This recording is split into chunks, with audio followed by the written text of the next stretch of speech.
So this story starts in Persia, in King Xerxes' kingdom. They needed a new queen to rule after the last queen was booted. Suspicious circumstances. Talk about it another day. But he needed a new queen, and there was this one girl that stood out, and she was so beautiful, and her name was Hadassah, also known as Esther. Oh, baby girl, you are so fine. Please marry me. Esther was a Jewish woman, but her uncle, Mordecai, instructed her to not reveal her nationality out of safety. So this was the first time that her life turned upside down, becoming the queen, married to King Xerxes. And then there was this guy named Haman. He was promoted by King Xerxes to the highest official position.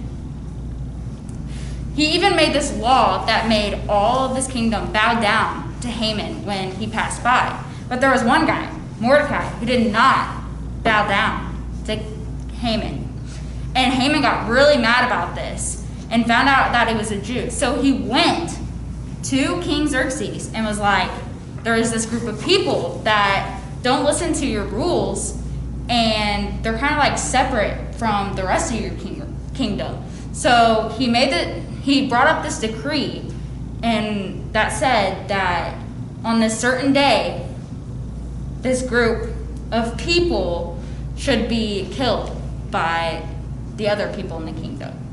So kind of after this happened and Mordecai like gravely offended Haman, Haman went to the king and he was like, hey, listen, he was planning on approaching about the subject of killing Mordecai. But before he could even get the chance to say anything about it, the king was like, hey, do you remember that one time that Mordecai kind of saved my life and all that? I think, Haman, you should go around, parade Mordecai around the city, celebrating him. So Haman kind of probably was extremely awkward, but it's fine. He was like, I'll just postpone my plans to another day, probably. I wasn't there. Queen Esther learned about Haman's plans to kill all the Jewish people, and Mordecai, he was like, hey, please ask the king, ask for mercy on our people. And at first Esther was really scared. She was really reluctant. She was like, I can't do this. I'll die, because the king hadn't even called on her on 30 days, and she could possibly die if she went into the king's inner court. But Mordecai reminded her, you are queen, but there's still a chance that you could die. You're Jewish just like us, and even if you didn't die, it'd still be all of our people, all of the Jewish people in this kingdom that would die. She told Mordecai to tell all the Jewish people in the kingdom to fast for 3 days and 3 nights. 3 days and 3 nights. And she would do the same with her and her maids. And on the last day, on the 3rd day of the feast, she dressed up in her fancy little robes, and she risked her life. Risked her life? But Bailey, how is that risking her life? Well, see, back in those days, in that region of the area of the earth, the queen didn't have as much power. She didn't have as much position or authority to do the same as the king and his officials. So if she went into the king's court uninvited, that was a grave offense. She could get banished or even die doing that. Oh my. Despite this, he still welcomed her and asked her what she was requesting. What are you requesting, baby girl? And even offered her half the kingdom. I'll give you half the kingdom, baby girl. Because he liked her that much. I love you. Esther asked to have a banquet with just the king and Haman. Can I?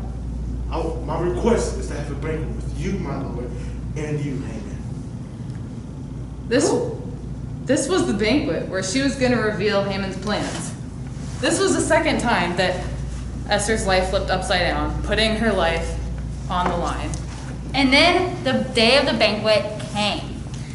And Esther was like, some people are trying to kill me and my people. And the king was very mad. He was like, who is this person? And Esther was like, this guy right here, Haman. And the king was so mad. He left the room. And Haman threw himself at Esther and fell to plead and fell on her. And then King Xerxes walked back in and was like, why are you on my girl? And had Haman executed. So the law to destroy the Jews. Couldn't exactly be, no takebacks, but they made a new law to where the Jews could fight back instead of just allowing themselves to be killed by this law. And in that, the Jews weren't killed like Haman tried so hard. They were all saved. And that is the story of Esther and how her world turned Upside down. Twice.